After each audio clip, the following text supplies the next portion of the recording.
মোৰ ছাত্ৰ ছাত্ৰীসকল তোমালোকৰ আজি বিষয়টো হৈছে যে ছাত্ৰ ছাত্ৰীয়ে ভবাতকৈ নম্বৰ কিয় কম পায়।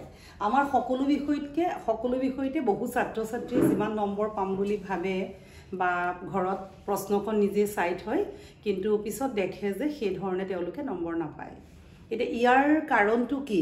ইয়াৰ কাৰণটো তোমালোকে পৰীক্ষাৰ আগতেই জানিব লাগিব। এতিয়া কথা হ'ল কি, তোমালোকক পঢ়াৰ কাৰণে বহুত সুবিধা দিয়া হৈছে।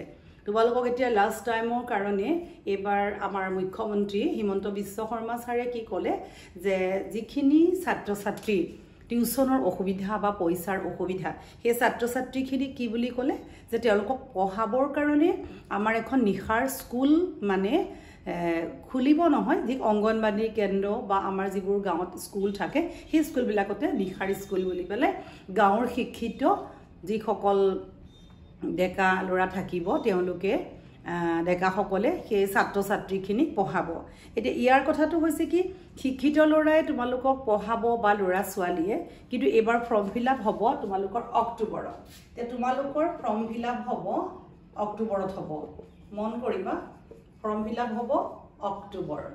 এতিয়া এই অক্টোবৰত বা তোমালোকৰ অক্টোবৰৰ পৰা তোমালোকক 6 মাহ কি দিব, তোমালোকক 300 rupees দিব 6 month। এইটো মই আগতে তোমালোকক কৈছিলোঁ। এতিয়া প্ৰত্যেকজন ছাত্ৰ ছাত্ৰীয়ে পাব 1800 টকা। এই 1800 টকা তোমালোকে কি কৰিবা, তোমালোকৰ যিটো নিশাৰ স্কুল শিক্ষিত তোমালোকৰ যুৱকসকলে পঢ়াব, ছাত্ৰই বা ছাত্ৰীয়ে পঢ়াব, তোমালোকক গধূলি স্কুল শেষ হোৱাৰ পিছত গধূলি সময়ত তোমালোকৰ অংগনবাদী কেন্দ্ৰ বা স্কুলবিলাকত একগোট কৰি পেলাই পঢ়াব। ইয়াৰ পৰা তোমালোকৰ যিটো চৰকাৰে পইচা দিম বুলি কৈছে সেই পইচাটো ডাইৰেক্টলি ছাত্ৰজনৰ যোগেদিও দিব পাৰে বা পঢ়ুৱা ল'ৰাজনকো দিব পাৰে। কিন্তু ইয়াৰ ক্ষেত্ৰত তোমালোকৰ কি হ'ব, এইটো তোমালোকে টিউচন বুলিও ক'ব পাৰা। আৰু তোমাৰ যিহেতু ধনী মানুহৰ ছাত্ৰ ছাত্ৰী ল'ৰা ছোৱালীখিনিয়ে টিউচন ল'ব, যে যিখিনি পঢ়া আৰু বাকী থাকিল বা আৰু চৰ্চা কৰিব থাকিল, এতিয়াৰ পৰা মুঠতে এইবছৰৰ কাৰণে সেই ছাত্ৰ ছাত্ৰীখিনিয়ে এই সুযোগটোৰ যোগেদি তেওঁলোকৰ বাকী থকা পঢ়াখিনি আলোচনা কৰিব পাৰিব। এতিয়া কথা হৈছে কি, তোমালোকে ইমানখিনি সুবিধা পোৱাৰ পিছতো যে তোমালোকে কেনেধৰণে আগবাঢ়িব পাৰিবা তাৰ দুটামান কথা মই তোমালোকক কওঁ, যে তোমালোকে সৰু সৰু ভুলবোৰ নকৰিবা। এতিয়া সৰু সৰু ভুলবোৰ কেনেকৈ হয় মই এটা উদাহৰণ দি দেখাই দিছোঁ। তোমালোকে চোৱা, যেনে ধৰা এই বহীখন চোৱা, যে তোমালোকে যে ইয়াত তোমালোকৰ কি আছে, ইয়াত জোনাকী বুলি পেলাই এটা শব্দ আহিছে। এই জোনাকী বুলি শব্দটো তোমালোকে দেখিছানে? এইটো জোনাকী হুঁচৰিকাৰ দিলে। এইটোৰ কাৰণে হয়তো যোনে চাব তেওঁ হয়তো ইয়াত মাৰ্কছ নিদিব।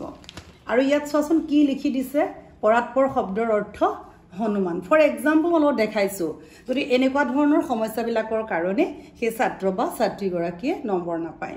আনহাতে মই আগতেও কৈছোঁ, তোমালোকে সদায় বহীত লিখিলে মই কৈছিলোঁ তোমালোকে চোৱা এই বস্তুটো লৈ ল'বা, ইয়াৰ ভিতৰত বহীখন যেনিবা ইমানখিনি আৰু থাকিব, কিন্তু তোমালোকে ল'বা এই ভিতৰৰখিনি লিখিবলৈ এনেকৈ ভাঁজ কৰি ল'বা।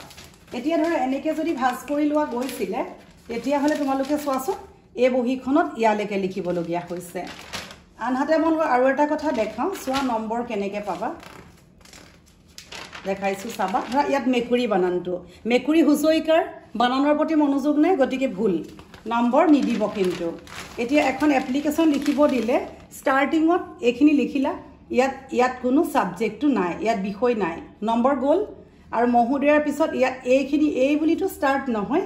এইবোৰ কথাৰ কাৰণে ছাত্ৰ ছাত্ৰীয়ে যি মাৰ্কছ পাব লাগে সেই মাৰ্কছটো ভবামতে নাপায়। গতিকে মই ছাত্ৰ ছাত্ৰীখিনিক কৈছোঁ যে তোমালোকে বানানৰ প্ৰতি মনোযোগ দিবা, তাৰপিছত তোমালোকে বহীখন চাফাকৈ লিখিবা। কিবা যদি ভুল হয় তোমালোকে জাষ্ট এনেকৈহে কাটিবা, এনেকৈ কাটিবা। আৰু তোমালোকৰ যিটো নিয়ম আছে, তোমালোকে বহীখিনিৰ মাজত আৰু কুৱেশ্যন তোমালোকৰ শেষ যদি এনেকুৱাত হয়, এনেকৈ কুৱেশ্যনটো শেষ কৰিবা, এইফালে নিলিখিবা। বাৰে বাৰে কৈছোঁ বহী পাতৰ চিন্তা নাই, কুৱেশ্যন আৰু যদি ইমানৰ মানত কুৱেশ্যনটো শেষ হয়, ইয়াত কুৱেশ্যন নম্বৰটো ডিষ্ট্ৰিংকৈ দিবা, এনেকৈ ধৰিব পৰাকৈ দিবা। আৰু এখন এপ্লিকেশ্যন সদায় তোমালোকে এটা পেজত লিখিবা, এপ্লিকেশ্যন কমপ্লিট এটা পেজত লিখিবা, 2টা পেজত নহয়। গতিকে ৰচনাৰ আৰম্ভণি সুন্দৰ কৰিবা। এইখিনি তোমালোকৰ টাইমৰ প্ৰতি লক্ষ্য ৰাখিবা। এইখিনি কথা তোমালোকে যদি মানি চলা, তেতিয়া তোমালোকে চৰকাৰে দিয়া সুবিধা পোৱাৰ লগত তোমালোকে পৰীক্ষাত খুব ভালকৈ সকলো বিষয়তে পাছ কৰিব পাৰিবা। গতিকে ভিডিঅ'টো তোমালোকৰ লগৰ লগত শ্বেয়াৰ কৰিবা, নতুনকৈ অহাসকলে ছাবস্ক্ৰাইব কৰিবা, কিবা থাকিলে কমেণ্ট কৰি সুধিবা, এটা লাইক কৰিবা। Thank U.